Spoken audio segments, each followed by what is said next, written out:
Demo puluhan mahasiswa berujung bentrok dengan petugas karena masa mencoba masuk ke dalam gedung pemerintahan Kabupaten Lumajang, Jawa Timur.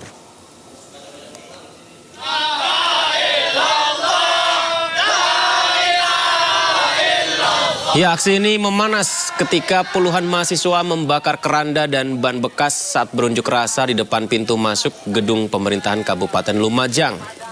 Masa semakin tidak terkendali pemirsa karena tak kunjung bertemu dengan pejabat Bupati Lumajang. Bentrok antara mahasiswa dengan polisi tidak bisa dihindari. Keduanya terlibat aksi saling dorong hingga gerbang pintu masuk gedung nyaris roboh. Polisi berupaya membubarkan massa dengan menyemprotkan air menggunakan kendaraan water cannon. Aksi mahasiswa ini dipicu karena penghapusan honor guru di Kabupaten Lumajang. Pemerintah kabupaten mengklaim penghapusan honor karena dana hibah dilarang digunakan pada satu institusi. Dalam hal ini, Dinas Pendidikan.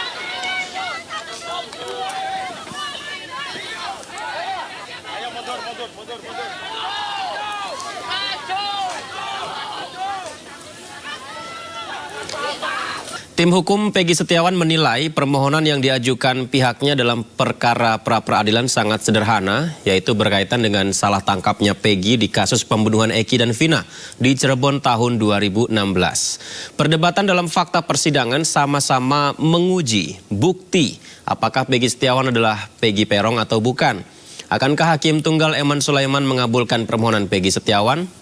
Untuk mengulasnya kita sudah terhubung bersama Guru Besar Ilmu Hukum Universitas Al-Azhar Indonesia, ada Profesor Suparji Ahmad. Saya sapa, Assalamualaikum, selamat malam Prof. Halo Prof. Halo. Ya, bisa mendengar suara saya dengan jelas ya Prof?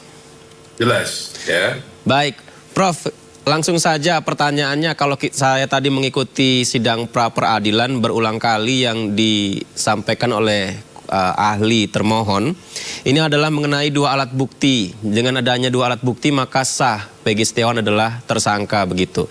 Meskipun masih belum tahu sih saya dua alat buktinya apa yang akan dijabarkan. Tapi begini Prof, dengan ijazah yang ditemukan memang atas nama Peggy Setiawan, kemudian data diri mungkin KTP, ditambah keterangan saksi mengiyakan bahwa Peggy Setiawan adalah tersangka, apakah itu cukup untuk menetapkan Peggy Setiawan dan menggugurkan pra-peradilan ini Prof? Jadi kalau kita cermati ya, dalam putusan MK nomor 21 tahun 2014 itu jelas ya, di dalam pertimbangan putusan tersebut menyatakan bahwa penetapan tersangka itu minimal ya dua alat bukti. Secara kuantitas kan begitu ya, jumlahnya dua. Dan persoalannya adalah apakah kemudian dua tadi itu sekedar jumlahnya saja, tetapi tentunya dilihat dari sisi kualitasnya.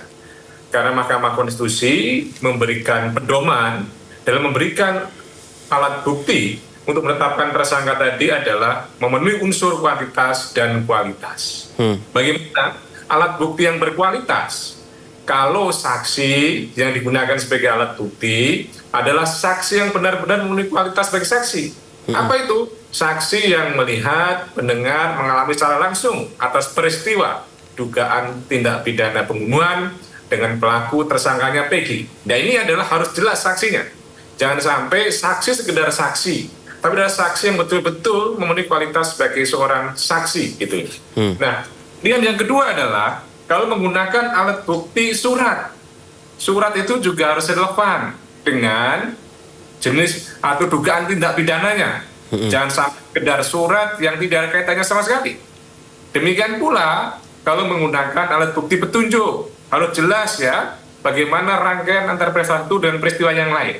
Jadi, menilai tentang alat bukti tadi itu berkualitas adalah bersesuaian antara satu dengan yang lainnya. Bersesuaian dengan saksi satu dengan saksi yang lainnya. Jadi, ini adalah menilai sebuah alat bukti yang berkualitas. Maka, kalau yang dijadikan dalil bahwa ini adalah jumlahnya cukup gitu, bahwa sudah diperiksa saksi, surat, ahli, petunjuk gitu ya, bahkan kemudian telah diperiksa calon tersangkanya, maka mungkin saja itu secara formil secara administratif sudah sah dalam konteks penetapan tersangkanya. Tetapi kalau dinilai lebih dalam lagi ya, ternyata saksinya bukan saksi yang berkompeten, suratnya tidak relevan dan sebagainya, maka berarti tidak memiliki kualitas alat bukti. Nah, disinilah persoalannya, bagaimana hakim berani menilai tentang alat bukti tadi itu. Jangan sampai kemudian hakim hanya sebatas menilai jumlahnya saja, dan kemudian mengatakan ketika menilai alat bukti tadi itu masuk pada pokok perkara. Jadi, kalau mencermati dari proses pembuktian yang terjadi, maka secara administratif mungkin saja itu adalah sudah benar. Tetapi kalau hakim mau progresif ya, bahwa ini adalah tidak cukup alat bukti yang benar-benar alat bukti yang berkualitas, maka tentunya akan memiliki putusan yang berbeda. Dan kalau kita lihat ya, bagaimana hakim Eman menyampaikan akan bersifat objektif, akan bersifat independen, akan memberikan yang terbaik. Buat siapa?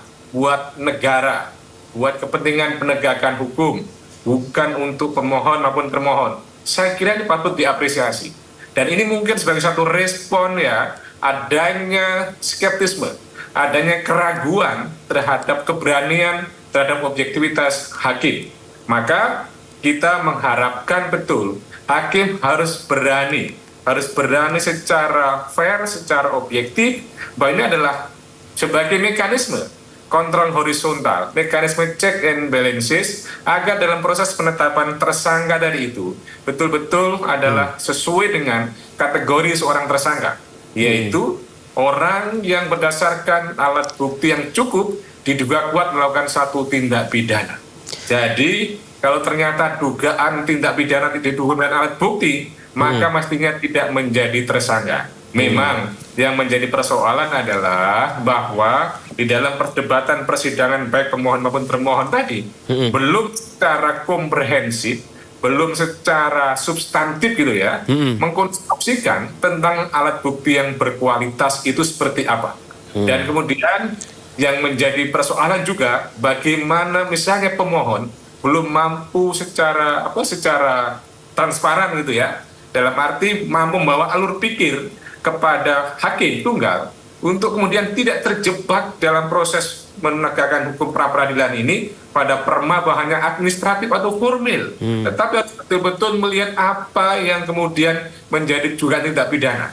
Jangan sampai ya hakim berpandangan untuk, atau siapapun berpandangan untuk menilai orang makan, cara makan benar atau salah itu tanpa melihat apa yang dimakan. Atau di konteks yang lain untuk menilai penetapan tersangka itu benar atau salah, tidak dilihat apa jenis tindak pidananya, tidak dilihat apa keberadaan dari seorang saksi. Ini kita harapkan hakim betul-betul komitmen bahwa putusan itu adalah sebuah mahkota, mahkota satu yang indah, sedap dipandang mata oleh bagi para pencari keadilan.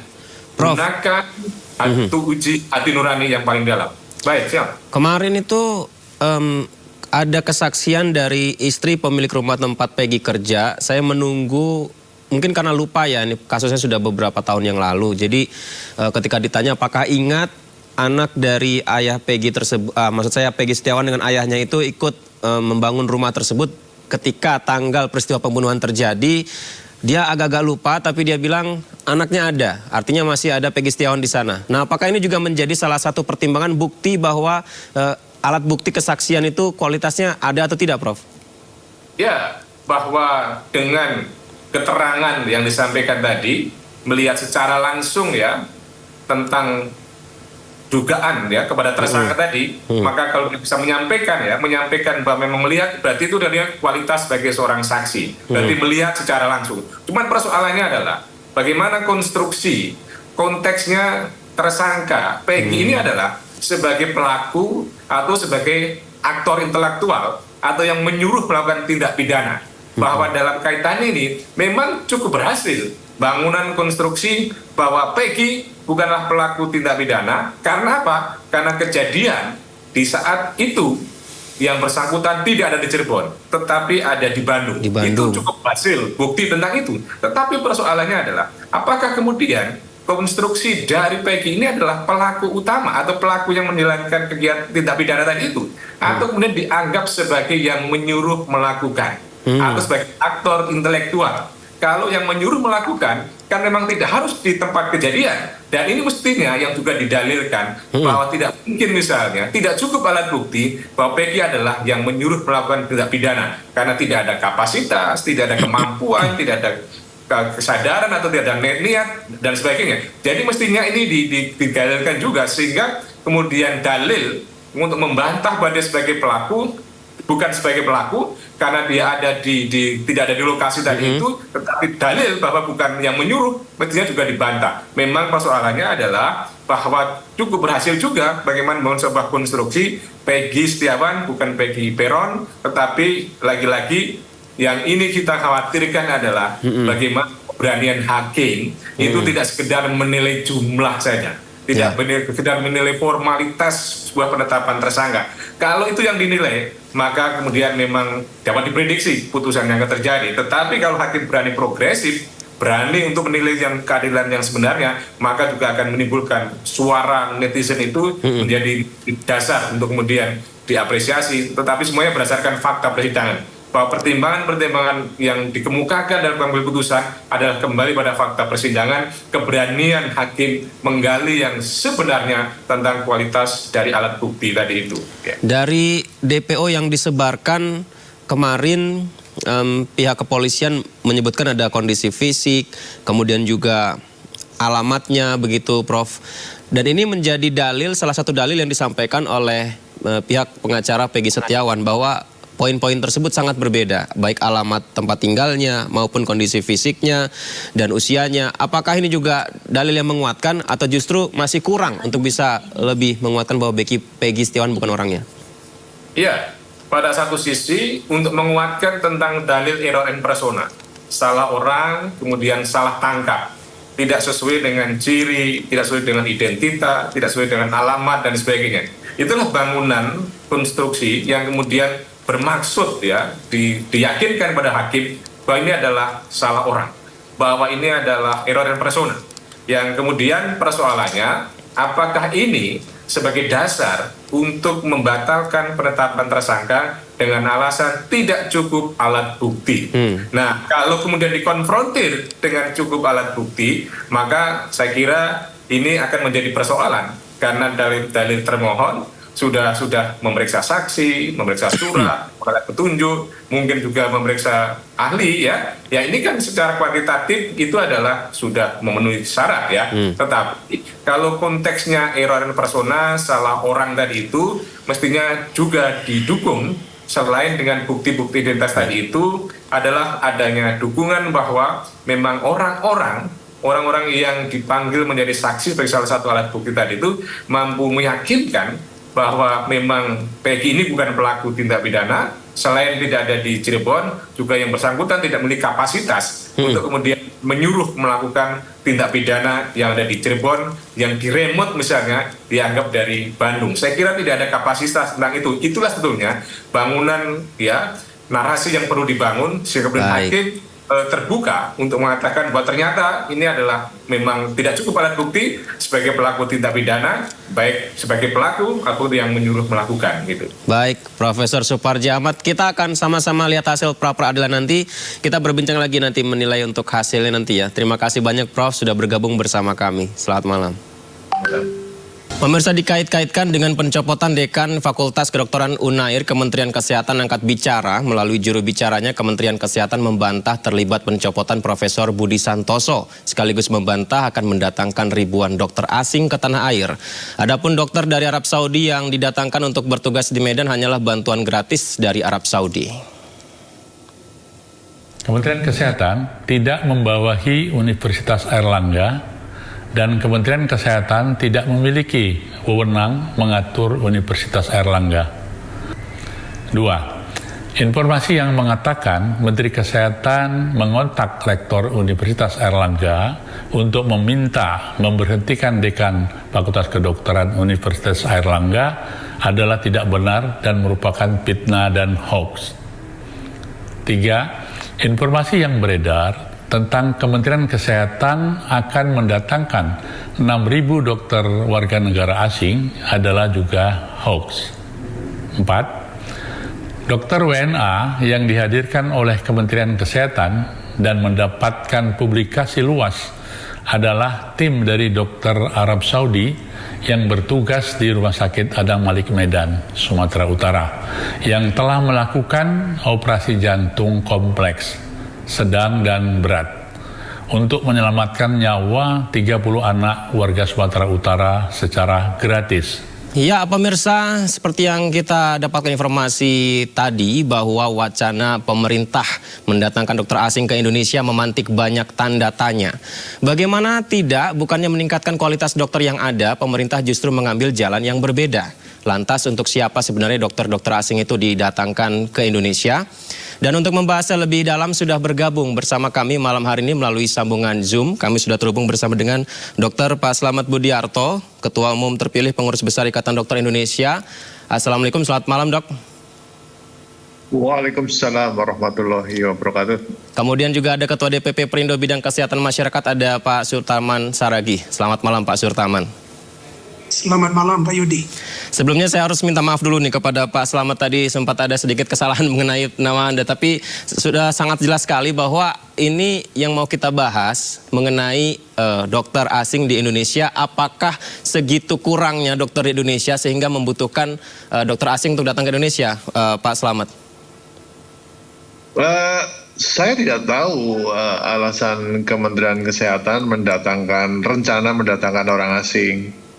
Apakah karena jumlah dokter kita kurang, ataukah untuk ahli teknologi atau untuk transfer knowledge? Baik. Kalau transfer knowledge dan ahli teknologi itu sudah berlangsung puluhan tahun, itu tidak dipermasalahkan. Misalnya ada dokter dari China transfer knowledge, operasi transplantasi liver di Indonesia itu boleh, itu nggak ada masalah dan tidak perlu dipertentangkan. Makanya yang harus diperjelas apakah dokter asing ini dalam rangka alih teknologi atau transfer knowledge atau untuk mencukupi kekurangan dokter. Data Ikatan Dokter Indonesia untuk dokter umum maupun dokter spesialis itu sudah cukup. Yang jadi masalah adalah maldistribusi gitu loh. Walaupun rasionya sudah cukup, tapi karena letak geografis, daerah terpencil, distribusinya kurang baik. Itu adalah tugas dari Kementerian Kesehatan. Kita tidak usah ngomong orang asing untuk memenuhi kebutuhan. Ada 400 sekian puskesmas yang tidak ada dokternya, itu kan harus dicukupi. Dan dokter umum kita sudah sangat banyak, itu tinggal Kementerian Kesehatan memenuhi itu. Baik. Yang kedua juga banyak masalah lain, misalnya ada 171 kecamatan di Indonesia yang belum ada puskesmasnya, itu kan tugas-tugas dari Kementerian Kesehatan. Tapi sekali lagi, kalau orang asing tersebut adalah untuk transfer knowledge atau alih teknologi itu tidak masalah. Kalau untuk memenuhi kekurangan, mari kita duduk bersama, kita hitung apakah iya dokter Indonesia kekurangan atau belum cukup. Jadi itu bisa didiskusikan. Pak Slamet, sebenarnya kalau untuk kelulusan dokter di Indonesia, mungkin dari 100% dokter Indonesia, apakah terserapnya seluruh dokter ini digunakan di Indonesia itu sudah mayoritas, hampir 100% lulusannya digunakan? Nah, itu ironis lagi itu. Kalau memang pemerintah membutuhkan dokter di Indonesia, ya seluruh lulusan dokter diangkat aja, atau minimal 60%. Tapi data kami di yang diangkat oleh pemerintah sekitar 18-20%. Jadi sementara satu sisi adalah kurang, tapi sisi lain tidak mengangkat lulusan dokter yang ada. Paling nggak minimal 60% diangkat lah. Kan seperti itu. Tapi faktanya nggak. Kalau mengenai angka kesakitan di Indonesia sebenarnya Pak Slamet seperti apa? 1 berbanding berapa untuk 1 dokter untuk mengobati rakyat Indonesia ini? Ya, jadi data kami, Ikatan Dokter Indonesia, dalam 1.000 orang populasi atau 10.000 orang populasi yang sakit itu 10%. 10%. Baik. 10%. Jadi misalnya ada dalam satu desa ada 1.000 orang, yang sakit itu adalah 100 per bulan, gitu loh. Jadi kalau misalnya kita menggunakan rasio 1 dokter berbanding 1.000, berarti dokter tersebut memeriksa 100 pasien per bulan. Kalau dalam sebulan ada 25 hari, berarti sehari dokter tersebut akan memeriksa 4 pasien. 4 pasien apa iya? sehari. Iya, hanya 4 pasien. Kan 100 pasien per bulan dibagi 25. Ya. Ketemunya 4. Itu kalau berdasarkan angka kesakitan. Ini berlaku untuk daerah-daerah urban, perkotaan. Tapi kalau daerah rural, geografis yang itu hitungannya tidak berdasarkan rasio, tapi sesuai dengan kepadatan penduduknya atau transportasinya dan lain-lain. Baik, saya ke Pak Surtaman tadi seperti yang disampaikan fakta-fakta dari Dr. Slamet Budiarto. Seperti apa tanggapannya Pak Surtaman? Iya, kan begini ya. Kita juga tidak tahu apa yang menjadi dasar utama untuk mendatangkan dokter-dokter dari luar negeri ke Indonesia ini. Karena kita tahu, kalau dari segi keilmuan, sebenarnya itu jauh lebih mudah untuk ditingkatkan melalui transfer knowledge begitu, dibandingkan dengan mendatangkan orang dan membiarkan standar mutu daripada para dokter di tengah negara ini terbengkalai karena sudah didatangkan ahli-ahli dari negara asing begitu. Baik. Jadi kalau kita lihat ya, sebenarnya apa yang menjadi permasalahan dari kesehatan di Indonesia ini atau permasalahan daripada dokter ini, selain tadi yang disampaikan oleh Pak Slamet Budiarto itu distribusi yang tidak merata. Kemudian yang kedua, kalau kami melihat ya, sebagai pengamat selama ini dan juga sebagai praktisi, kelemahan atau kekurangan dokter Indonesia itu adalah sistem kerjanya. Kita tahu bahwa setiap hari dari Indonesia ada sekitar 4.000 jiwa atau 4.000 orang yang berobat ke negara tetangga setiap hari. Dari situ bisa kita bayangkan, apakah kira-kira jauh berbeda sistem di sana dengan di negara kita? Sebenarnya itu tidak terlalu jauh berbeda, tapi mereka di sana sistem kerjanya itu terukur dan pasti. Kalau di negara kita kan barangkali ya, karena ada 3 tempat praktek begitu, dari satu praktek ke praktek lain itu butuh waktu, itu biasanya akan mengganggu pelayanan, sehingga pada saat si pasien datang, dokter yang menjadi yang menangani dia itu belum tentu ada di tempat. Jadi oleh karena itu kalau kami melihat yang perlu dibenahi di Indonesia ini adalah selain distribusi dokter yang harus merata, yang kedua itu adalah sistem pelayanan kita atau sistem kerja harus ditata oleh pemerintah yang bagus. Jangan sampai dibiarkan ada terjadinya seperti ya kita katakanlah seperti mengkapling-kapling daerah yang ada di negara ini begitu. Jadi sistem kerjanya jelas, kemudian ahli teknologinya bisa ditingkatkan. Kalau kami melihat itu yang menjadi pokok utama. Baik, begitu dulu. Pak Slamet, kalau dari WHO, koreksi saya kalau salah ya, ada pemetaan WHO yang menyampaikan 1:1000 mungkin ya untuk idealnya standar dokter untuk bertugas. Apakah itu juga harus diterapkan di negara kita? 1 dokter banding 1.000 itu bukan standar WHO. WHO melakukan pemetaan terhadap beberapa negara. Yang 1:1000 itu rata-rata adalah negara maju. Mereka mempunyai sistem yang baik. Dokter dibayar tidak berdasarkan pasien, tapi berdasarkan jam kerja. Misalnya 8 jam sehari. Dan mereka lulusan dokter di sana diserap semua. Kalau di sini kan nggak diserap semua. Jadi masalahnya bukan 1:1000 atau 1:3000 atau bahkan 1:500 nggak ada masalah selama pemerintah itu juga mampu pembiayaannya. Tapi hitungan idealnya itu sekitar 1 banding 3.000 sampai 5.000 populasi dengan berdasarkan angka kesakitan 10%. Sehingga rata-rata pasien itu diperiksa antara 15 sampai 30 menit. Itu yang kita hitung seperti itu. Jadi sekali lagi bahwa WHO tidak pernah melakukan standar, itu pemetaan beberapa negara maju. Kalau di Indonesia ada beberapa provinsi yang jauh di bawah 1.000. Contohnya DKI Jakarta. Itu 1 banding 545 itu loh. Kemudian DIY dan lain-lain. Tapi menghitung kebutuhan dokter tidak hanya rasio. Ada faktor geografis, kemudian jenis spesialisnya. Jadi banyak faktor atau parameternya. Berarti yang jadi persoalan ini jumlah dokternya yang kurang atau penyalurannya ke tiap daerah agar meratanya tuh Pak Slamet? Kalau berdasarkan angka kesakitan, jumlah dokter kita sangat cukup, bahkan berlebih, apalagi dokter umumnya. Nah, masalahnya adalah dokter-dokter ini kan mengumpul di kota besar, kan gitu kan. Dari hasil mappingnya ID ada beberapa provinsi yang perlu redistribusi, misalnya daerah Papua, gitu kan.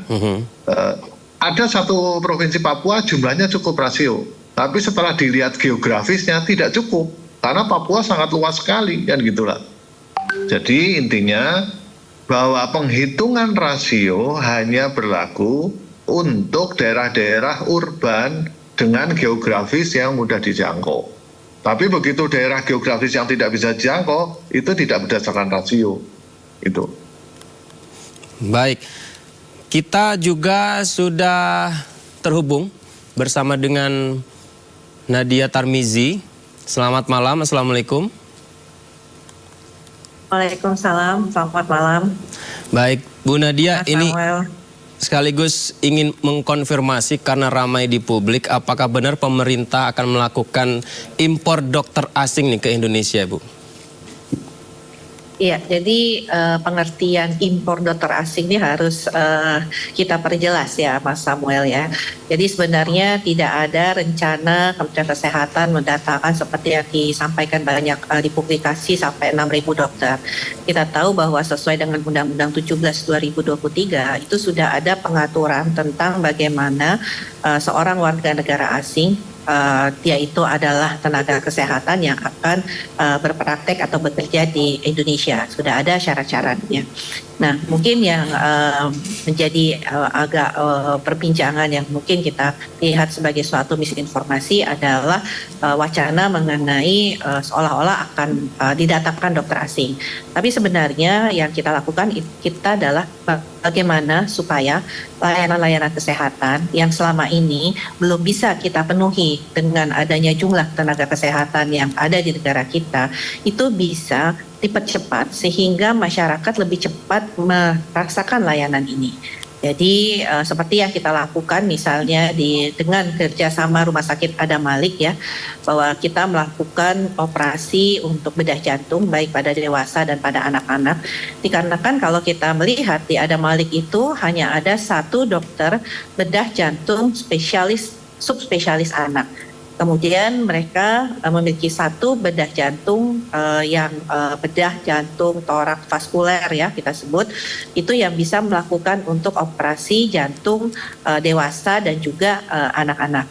Nah jadi kalau kita lihat seperti di Sumatera Utara yang kita tahu bahwa kabupaten kotanya itu ada yang menempuh sampai dengan 12 jam untuk mendapatkan layanan dan belum tentu bisa langsung dilakukan. Ini kan tentunya masyarakat menjadi tidak terlayani dengan baik ya.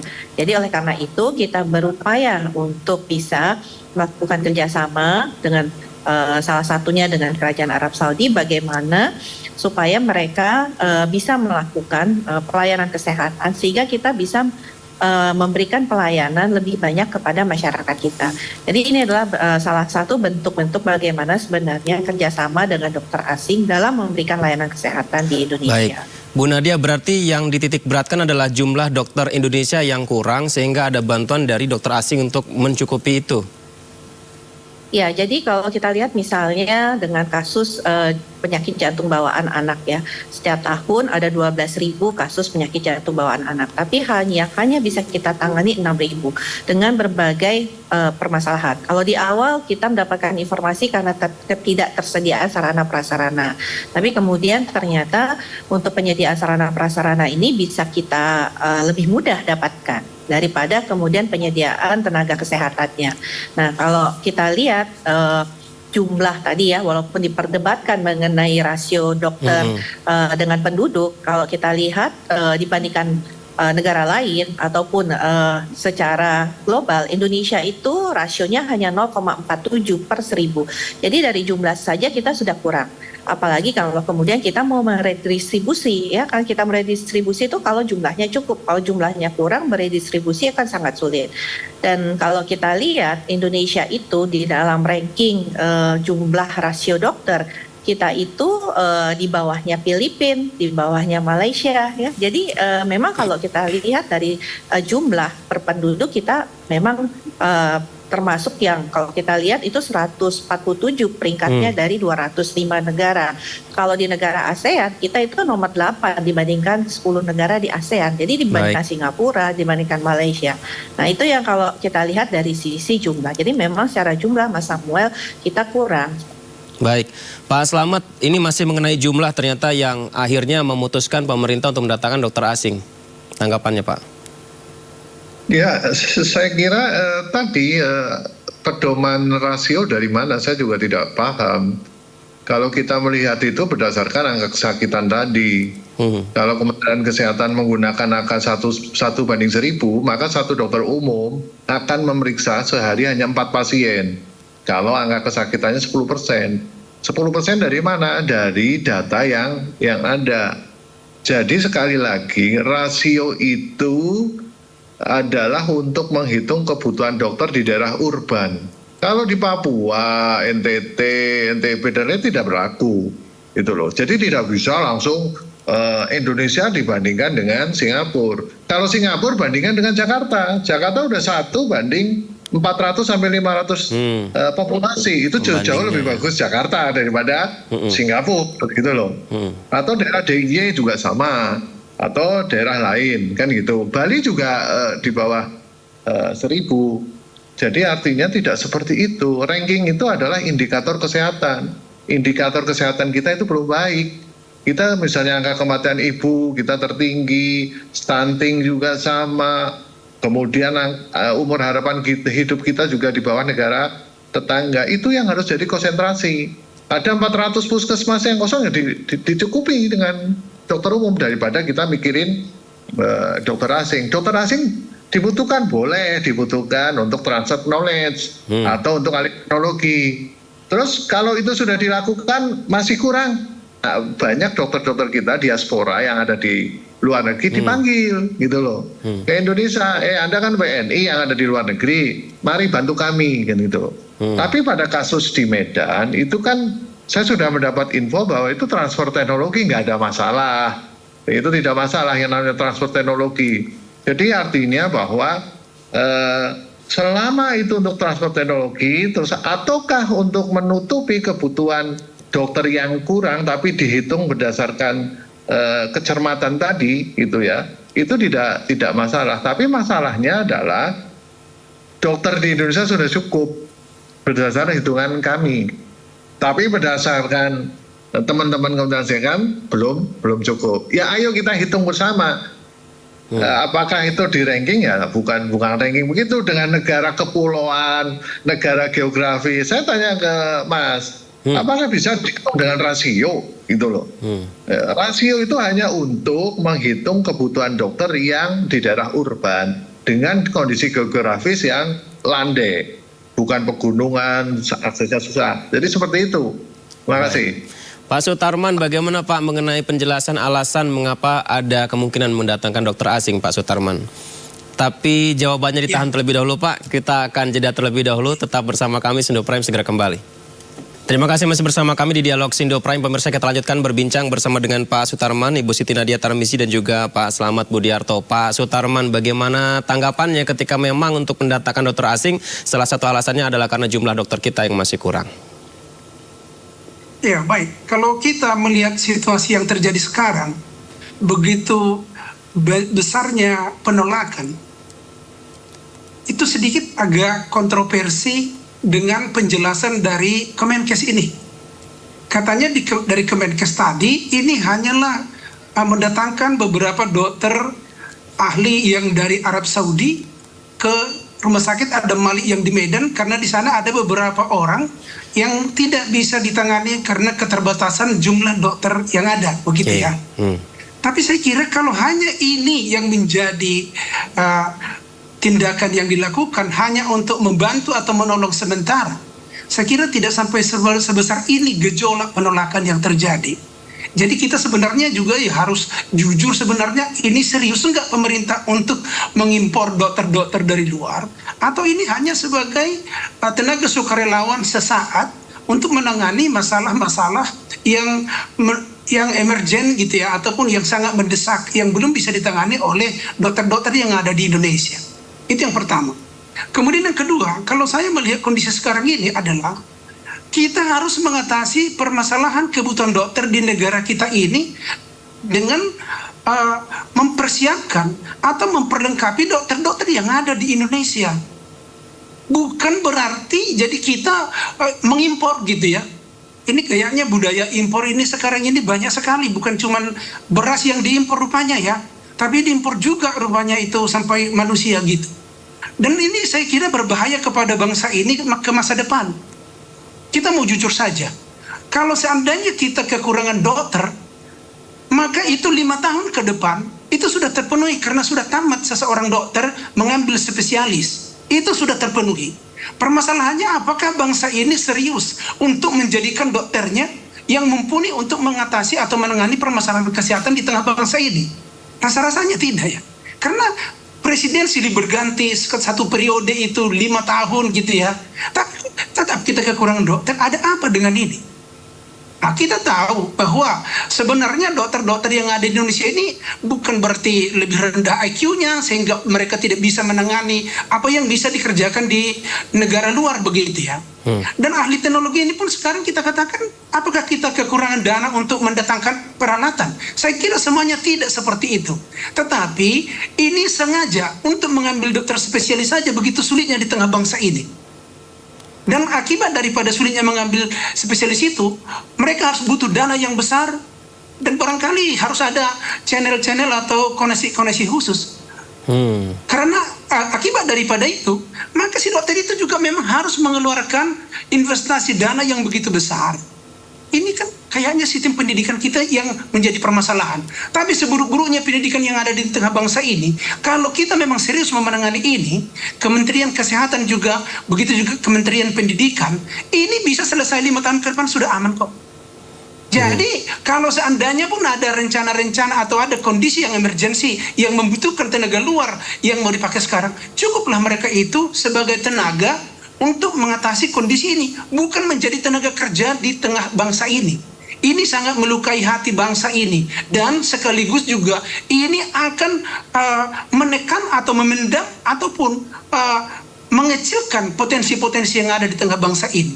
Dan kalau ini terjadi, kita tidak tahu kapan bangkitnya bangsa ini bisa menanggung-jawabi kesehatan warga negara Indonesia kita ini. Itu kalau gitu. Jadi tanggapan kami adalah mudah itu membuat pendidikan kedokteran. Ini bukan hanya di dalam spesialis ya. Dokter umum juga sekarang kita tahulah banyak sekali banyak sekali permainan di dalam yang sulit sekali. Dan mereka itu kalau tidak punya uang jangan harap bisa tambah menjadi dokter umum. Apalagi spesialisnya lagi. Inilah yang membuat mindset dan juga mental anak bangsa yang sudah menjadi dokter itu menjadi mereka juga ingin mengembalikan model barangkali ya. Dan tidak tertarik untuk mengabdi kepada negara. Jadi itu tanggapan kami. Baik, Ibu Siti Nadia. Bangsa ini harus memperbaiki sistem itu. Terima kasih. Baik, tadi kita dengarkan bagaimana pernyataan dari kedua narasumber kita yang lain. Bagaimana Bu Siti Nadia tanggapannya, Bu? Ya, jadi Mas Samuel, pertama walaupun ini adalah sebuah rasio ya, tapi ini bisa menjadi benchmark kita ya untuk melihat satu bahwa memang 0,5 pun Indonesia belum tercapai kalau dari sisi jumlah dokter ya, dan kita bisa melihat artinya memang mungkin tidak berdasarkan geografis. Nah, tidak berdasarkan geografis saja kita sudah kurang 0,5, apalagi kalau kita bicara mengenai geografis, mungkin seperti di Kepulauan Maluku itu nggak bisa dokter spesialisnya 1/1000 karena luas daerah atau wilayahnya, malah harusnya 3/1000 atau 5/1000 ya. Nanti kan akan kalau kita lihat secara rasio kita akan semakin kekurangan seperti itu. Jadi ini sebenarnya adalah minimal untuk melihat secara cepat dan bisa menjadi acuan kita untuk kemudian melihat bagaimana kita bisa memenuhi tenaga kesehatan. Di sisi lain kalau kita bicara dokter spesialis itu tidak sampai dengan 0,1. Jadi hampir sebagian besar kalau kita bicara dokter spesialis, kalau kita lihat rasio per 1000 penduduk itu hanya, contohnya ya, yang paling banyak mungkin dokter Obgyn. Dokter Obgyn itu 0,02. Jadi masih ada sebenarnya 23 provinsi yang belum sesuai dengan jumlah penduduk dengan jumlah tenaga dokter spesialis Obgyn-nya. Kalau kita lihat dokter anak itu hanya 0,024 atau penyakit dalam 0,03. Jadi sebenarnya walaupun mungkin ini adalah angka yang tidak ada rujukannya, tapi setidaknya kita bisa membandingkan dengan berapa banyak sih sebenarnya seorang dokter itu melayani masyarakat. Bu Jadi dari Siti, sisi masyarakat jelas kurang ya, tapi kalau kemudian kita berbicara jumlahnya, berarti itu beban kerja yang berat juga untuk seorang dokter spesialis untuk kemudian lebih dari 1000 orang yang harus dia tangani.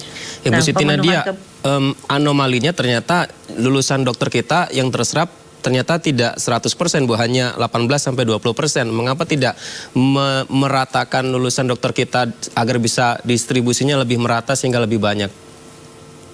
Ya, sekarang kalau jumlahnya saja kurang, tidak mungkin mendistribusikan dengan baik kan Mas Samuel ya. Mengenai data daripada tidak terserap itu sebenarnya kita harus lihat lagi, karena mungkin tidak terserap itu karena sebagian besar itu mengumpul di kota-kota besar. Kita tahu bahwa kalau kita pergi ya, data nih menunjukkan bahwa jumlah misalnya puskesmas saja yang belum memiliki dokter umum itu masih banyak angkanya ya. Jadi ini menunjukkan bahwa sebenarnya di puskesmas pun kita juga kekurangan jumlah daripada misalnya dokter umum ya. Kalau kita bicara dokter itu di daerah terpencil, kepulauan dan bagian luar itu ada kurang lebih 13% yang masih mengalami kekosongan dokter. Kalau kemudian kita bicara mengenai standar ya 9 tenaga kesehatan di dokter itu di daerah DTPK itu ada 28% dan di non DTPK itu ada 7%. Jadi dan ini baru hanya satu per puskesmas ya Mas Samuel. Kalau kita bicara kan nggak mungkin kan satu puskesmas itu hanya satu dokter. Kapan dia liburnya? Apakah dia kemudian bekerja 7 kali 24 jam? Jadi menurut kita bahwa satu puskesmas itu mungkin yang seperti di Jakarta itu sangat ideal 3-5 dokter umum yang berada di sana. Nah, jadi ini yang mungkin menjadi catatan kita. Bu Siti Nadia, kalau bicara regulasinya nanti seperti apa tuh Bu Siti Nadia mengenai batas waktu dokter asing ini bertugas di Indonesia seperti apa? Kemudian apakah dokter asing ini juga akan didistribusikan ke daerah-daerah, terutama daerah yang tertinggal, terdepan, terluar 3T yang memang sangat butuh cepat mendapat penanganan? Iya, jadi sebenarnya di Undang-Undang 17 2023 mulai pasal 246 sampai dengan 253 itu sudah ada pengaturan ya tentang pendayagunaan tenaga medis dan tenaga kesehatan warga negara asing yang akan tentunya bekerja di Indonesia. Jadi memang kalau tenaga medis atau tenaga kesehatan itu sudah di state di sana. Mereka sama seperti tenaga medis, tenaga kesehatan di kita harus memiliki STR dan SIP ya. Kemudian mereka harus juga melalui sebuah penilaian kelengkapan administrasi dan penilaian kemampuan praktik dan juga ada uji kompetensi. Nah, ini dikecualikan mereka yang tidak melalui uji kompetensi adalah nakes yang memang berasal dari institusi di luar negeri ya, seperti misalnya Klinik Mayo ataupun juga yang sudah bekerja misalnya di Rumah Sakit Jantung di Cleveland atau kemudian juga bekerja di John Hopkins, itu artinya memang sudah certified ya dalam hal ini kompetensinya. Nah, ini dia bisa tidak harus melalui sebuah ujian tingkat kompetensi. Tapi yang harus kita perhatikan bahwa tenaga medis dan ataupun tenaga kesehatan khususnya spesialis atau spesialis maupun dokter umum, kalau dia akan bekerja di fasilitas pelayanan kesehatan kita, maka harus ada vaskes yang meminta atau menjadi pengguna daripada tenaga medis tersebut. Jadi dia tidak bisa melakukan praktek mandiri. Ini harus kita ketahui, Mas Samuel. Jadi tenaga medis WNA itu dia tidak bisa praktek seperti dokter umum di negara kita. Dan yang kedua adalah jangka waktunya itu paling lama 2 tahun, kemudian diperpanjang 1 kali dan maksimum untuk 2 tahun berikutnya. Jadi 4 tahun untuk tenaga medis. Ini sudah diatur sebenarnya. Dan apakah nanti ini akan didistribusikan ke daerah-daerah terpencil? Karena ini sifatnya adalah permintaan dari tenaga kesehatan ya, permintaan daripada fasilitas pelayanan kesehatan ya, tentunya tergantung fasilitas pelayanan kesehatan itu yang akan menggunakan atau mendaya gunakan daripada lulusan dari tenaga kesehatan dan tenaga medis dari luar negeri ini. Berarti apakah boleh kalau saya bilang Bu Siti Radia ini adalah upaya jangka pendek ya Bu? Iya, betul sekali. Jadi memang kalau kita lihat tadi dengan masih banyaknya terutama penyakit-penyakit terkait PTM ya, dan kita lihat hampir hanya 50% bisa tertolong. Oleh karena itu kita melakukan percepatan, karena kalau kita menunggu 22 prodi fakultas kedokteran yang menghasilkan dokter spesialis, itu kita butuh waktu 10 sampai 15 tahun, dan menunggu 10 sampai 15 tahun tadi, apakah tadi contohnya ya 6.000 anak dengan penyakit jantung bawaan kita biarkan saja per tahunnya tanpa upaya. Sebenarnya upaya lain masih banyak Mas untuk memenuhi kebutuhan nakes, selain tentunya mendatangkan dokter asing. Tadi Dr. Slamet memberikan kemudahan kepada untuk warga negara Indonesia untuk kembali ke Indonesia untuk melakukan praktek, itu juga sudah kita lakukan, dan kemudahan adaptasi untuk mereka. Kemudian juga kalau kita lihat untuk dokter umum sendiri sudah ada misalnya beasiswa LPDP yang diberikan oleh Kementerian Kesehatan sebanyak 3.000 ya tahun ini. Jadi banyak yang kita upayakan dari upaya pemenuhan ini. Baik, terakhir saya ke Pak Slamet Budiarto. Pak Slamet, disampaikan ini adalah upaya jangka pendek. Tapi apakah terlalu berlebihan kalau ada statement yang ramai bilang ini mengancam pengangguran profesi dokter, Pak Slamet? Ya, saya to the point saja. Ada ketidakjujuran dalam hal ini. Kalau memang kita kurang dokter, maka lulusan dokter dari 100 fakultas kedokteran dan pendidikan spesialis angkat aja 100%. Tapi faktanya tadi Mas bertanya kan nggak dijawab. Sementara kita butuh, tapi lulusan dokternya tidak diberdayakan. Itu kan suatu hal yang kontradiksi ya. Mengenai dokter asing yang ada di Medan, yang di Rumah Sakit Adam Malik, tidak pernah dipermasalahkan. Jadi jangan dibelokkan ke situ. Kalau memang itu butuh untuk transfer knowledge, untuk membantu di rumah sakit pendidikan vertikal, nggak ada masalah. Itu tidak ada masalah. Kenapa kok kasus dokter asing dibelokkan ke situ? Padahal yang ada di Adam Malik itu tidak dipermasalahkan. Bahwa perintah Undang-Undang Kesehatan di pasal 257 itu jelas bahwa ketentuan lebih lanjut dari Undang-Undang Kesehatan harus dengan peraturan pemerintah. Sampai hari ini peraturan pemerintah itu belum keluar. Nanti berdasarkan apa? Kemudian terakhir, kita harus jujur bahwa ada apa seperti ini kita blow up, begitu kan? Apakah dokter asing ini untuk kebutuhan ataukah untuk transfer knowledge yang tadi saya tanya gitu loh. Kalau untuk kebutuhan 100% lulusan dokter maupun dokter spesialis angkat sebagai pegawai pemerintah, tempatkan di daerah-daerah yang membutuhkan. Faktanya tidak seperti itu. Dan mengenai dokter asing, bahwa teman-teman itu tadi yang ramai itu tidak mempermasalahkan yang dokter asing di Medan. Di UI juga banyak itu kolaborasi antara orang asing dalam hal transfer knowledge itu sering seperti itu, dan itu sudah dilakukan bertahun-tahun. mengenai penyelamatan 6.000 sakit jantung, saya kira itu tidak relevan ya.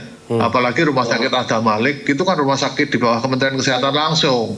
Bisa kalau mau mengadakan apapun dan itu bisa.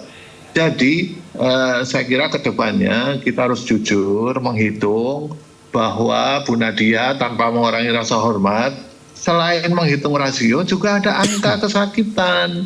Dalam 1.000 populasi yang sakit berapa? Data di BPJS ada itu Pak. Kalau kita sudah melihat angka kesakitannya, maka bisa dihitung kebutuhan dokternya. Nah, kalau kita tidak berdasarkan angka kesakitan, terus berdasarkan apa? Kan itu. Nah, sekali lagi kami berharap pemerintah bijak. Bijak dalam hal ini adalah mendayagunakan dokter Indonesia dulu. Kalau betul-betul memang tidak bisa maksimal, tetap kurang, menggunakan dokter-dokter diaspora, ya kan? Kalau dokter asing mau digunakan dulu untuk transfer knowledge atau alih teknologi. Tapi jangan lupa keluarkan peraturan pemerintah, perintah undang-undang kesehatan pasal 257. Sampai hari ini PP-nya belum keluar. Jadi itu saja, Mas. Baik, terima kasih Bapak-Bapak, Ibu-Ibu sudah bergabung bersama kami di dialog ini. Dan apapun kebijakan pemerintah tentu saja membutuhkan masukan-masukan dari sejumlah dialog-dialog seperti ini ya. Tadi Dr. Slamet Budiarto, mohon maaf apabila tadi menyebut salah nama, dan Bu Siti Nadia. Saya Yudi Bu, terima kasih juga untuk Pak Sultaman Saragi. Selamat malam, terima kasih banyak.